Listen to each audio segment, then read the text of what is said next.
ได้บ่ที่ใจของอายมาเจ้าผิดได้บ่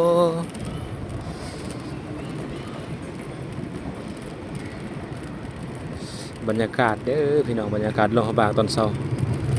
มีสภาทุกคนชมบรรยากาศใจกลางเมืองเลยใจกลางเมืองลงพระบางเนาะเส้นกลางระหว่างวัดเชียงทองไปหาพระสว่างตีนวัดผู้ซีเนาะตีนผู้ซีหมอกเต็มเลย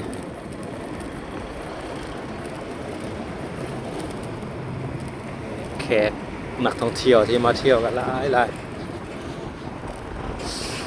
ขี่รถมอเตอร์ไซค์เนาะสำหรับใครที่มาเที่ยวหลวงพระบางนี่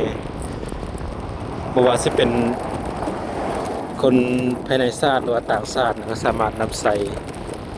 รถทีไฟฟ้าเนาะเลาะเที่ยวไปในตัวเมืองประมาณ50 กิโลเมตรเนาะอันนี้ก็จะเป็นพระ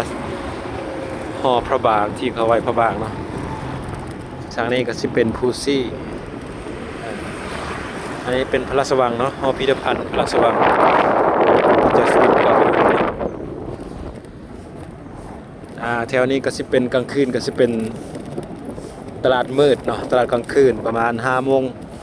ฮอด8-9 โมงตอนแรกเนาะอากาศหนาว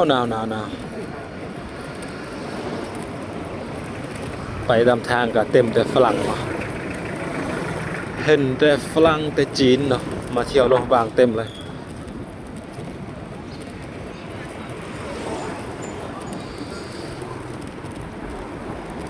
อันนี้ส่วนหลายก็จะเป็นรถฮับส่งแขกรถตู้เนาะมือหนึ่งเป็นหลายร้อยคันต่อมือเนาะ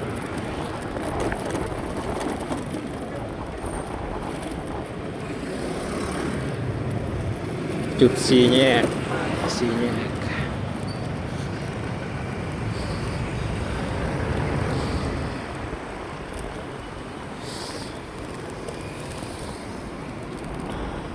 แถวบริเวณนี้ก็จะเป็นโรงแรมเบิดเนาะโรงแรม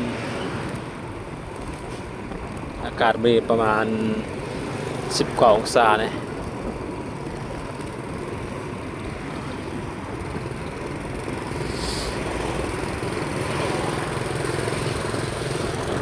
ในนี้บนไฟไหม้นะครับอันนี้ให้สาวฝรั่ง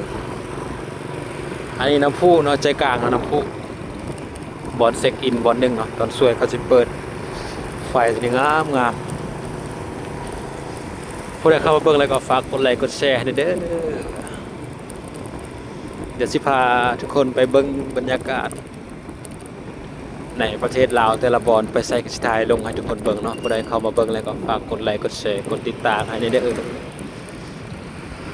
สำหรับคลิปนี้ก็สิขอจบเพียงเท่านี้เนาะพบกันในคลิปหน้าบ๊ายบายขอบคุณใจทุกคนที่เข้ามาเบิ่ง